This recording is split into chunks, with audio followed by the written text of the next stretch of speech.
The third part of our journey took us through Kerala from the Tamil Nadu border to Kochi, also known as Cochin. As soon as we crossed the border, our driver Ashok had to register with the Kerala authorities. Then we drove through wooded hillsides and tea plantations. On the way we passed attractive houses and ornate churches, as Kerala has a high Christian population. We continued through beautiful mountain scenery on our way to Munnar. Just before we got to the town, we turned off on a narrow road which led to the Windermere estate in the middle of the tea plantations. This was the view from our balcony.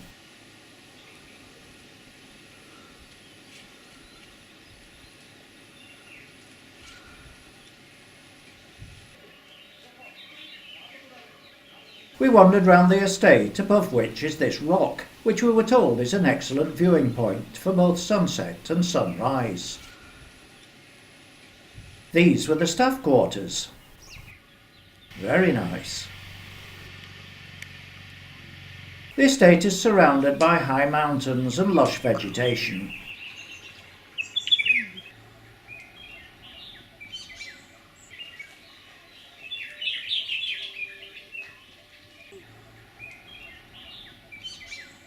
Although it's set in the middle of a tea plantation, the estate itself grows cardamom and coffee, which is served in the complimentary coffee shop.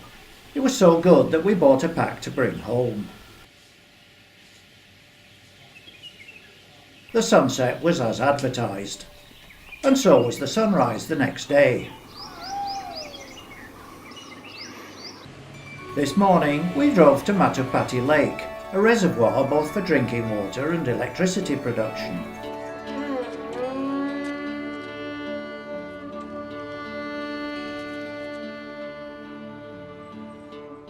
Watching out for elephants, we spotted little streams feeding the reservoir.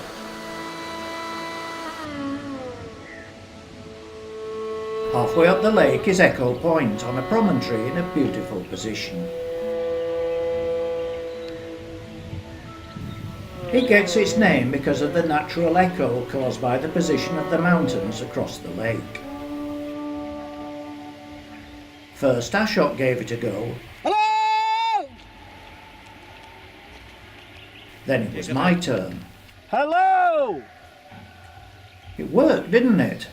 Next came Kundla Dam, said to be India's first arch dam. You've got to clear the dam wall when the bus comes. At the other side of the dam is a popular tourist area. Here, shaded by eucalyptus trees, are little shops.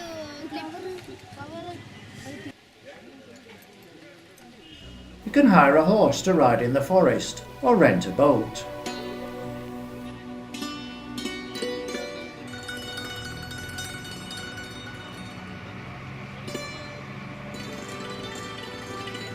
Alternatively, you can just watch the wildlife.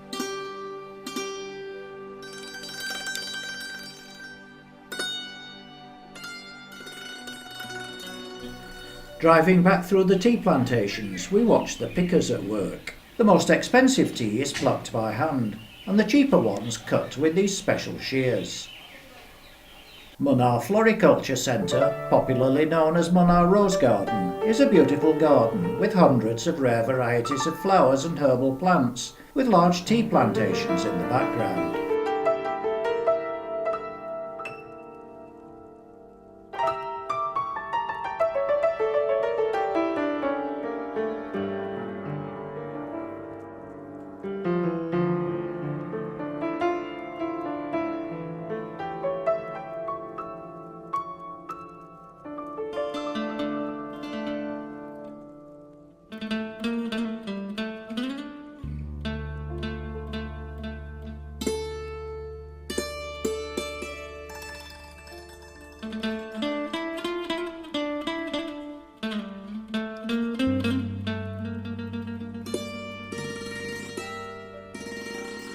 We chatted to a couple from Mumbai, here on their honeymoon.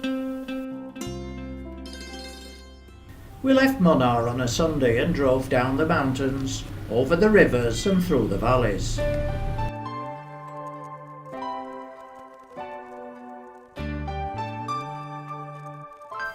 On the lower slopes are pineapple plantations.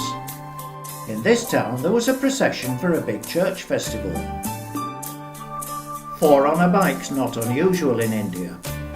Eventually we came to Kumarakum Lake Resort, voted the best luxury resort in India in 2017. We had a villa built in the local style with an outdoor bathroom.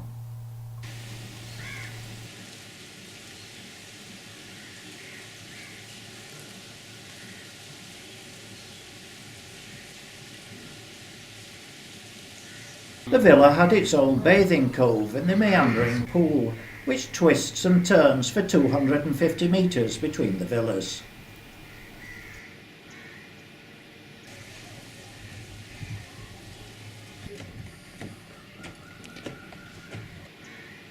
Next door to us was one of the 2 presidential suites, where Prince Charles and Camilla spent the Prince's 65th birthday in 2013.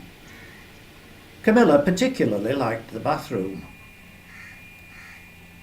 The resort is set on the banks of Lake Vembanad in 10 acres of gardens.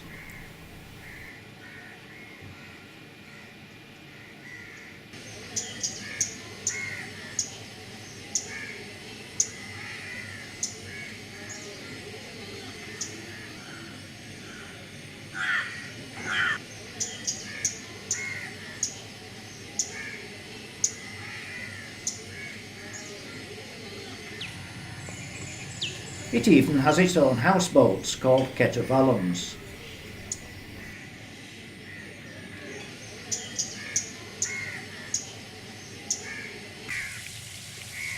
There's plenty of space for relaxing at the side of the lake or the swimming pool.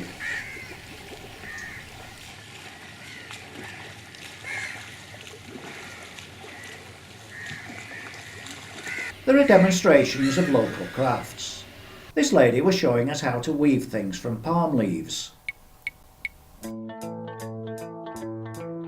Here she's starting a drinks mat. She invited me to join in.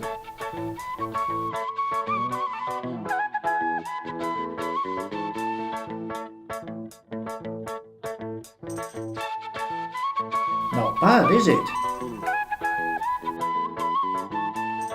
In the next hut was a potter.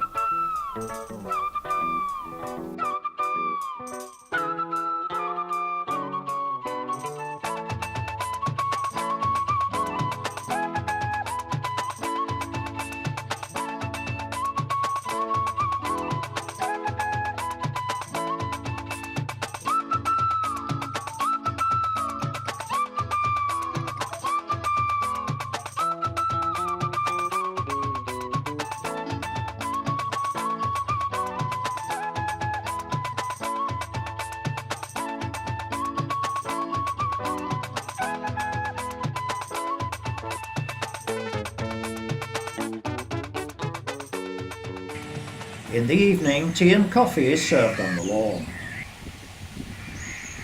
After our cuppa, we made our way through the grounds towards the jetty.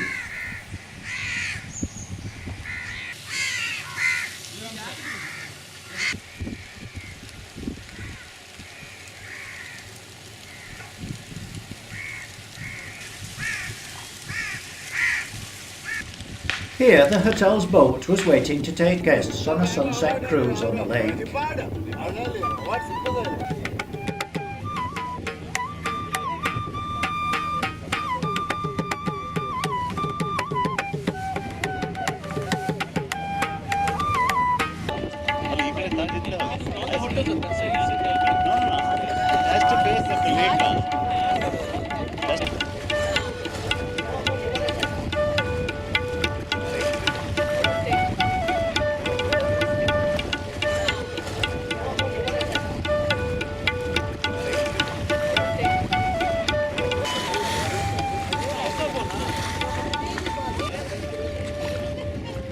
In the morning we drove to Alapay further down the lake. From here we took a cruise on a shikara, a motorised boat like these moored up here. This took us for a 2-hour trip around the backwaters for which Kerala is famous.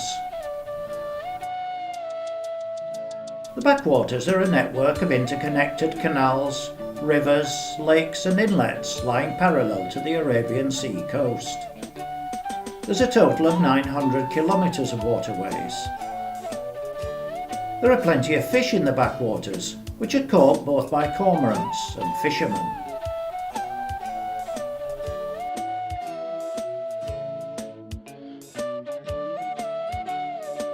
The houseboats called ketuvalam are available for hire and come in all shapes and sizes.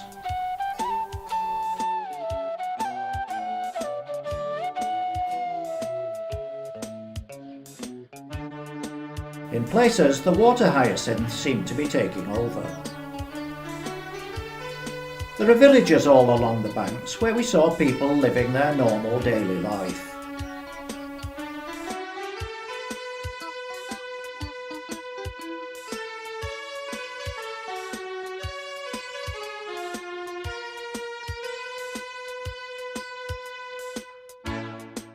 After a while we pulled in at a little cafe for a cool drink and spent our time talking to this bird, who seemed happy to go to anybody.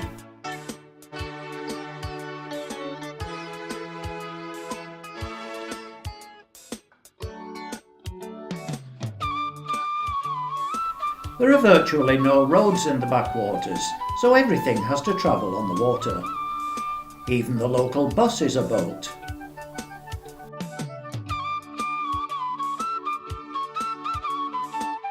The 2 hours passed very quickly, and soon we were returning to Alipay.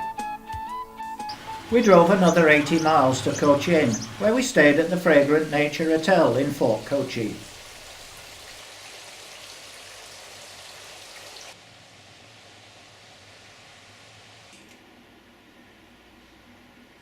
The hotel is in a tourist area with a craft centre, cafes and souvenir shops.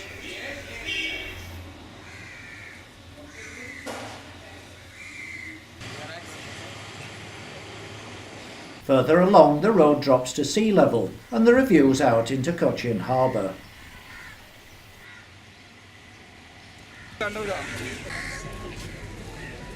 Cochin is one of the biggest seaports in India. Next comes the beach, where there are plenty of fish stalls.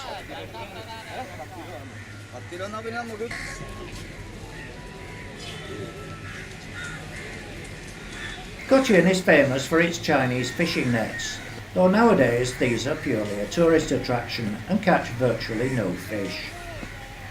We went down Princess Street and came to the War Memorial, which stands outside St. Francis Church.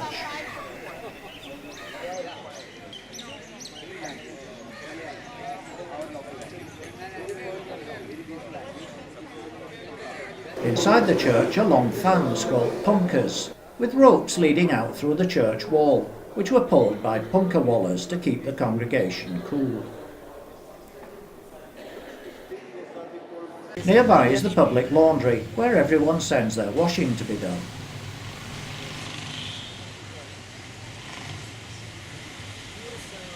The clothes are cleaned in the old-fashioned way. After drying, they're ironed, some with modern irons and others with heavy coal-fired ones. We finished at the synagogue in the Jewish quarter. When we got back to the hotel, we went up to the rooftop swimming pool. Beyond this was a clock tower with views over the entire harbour.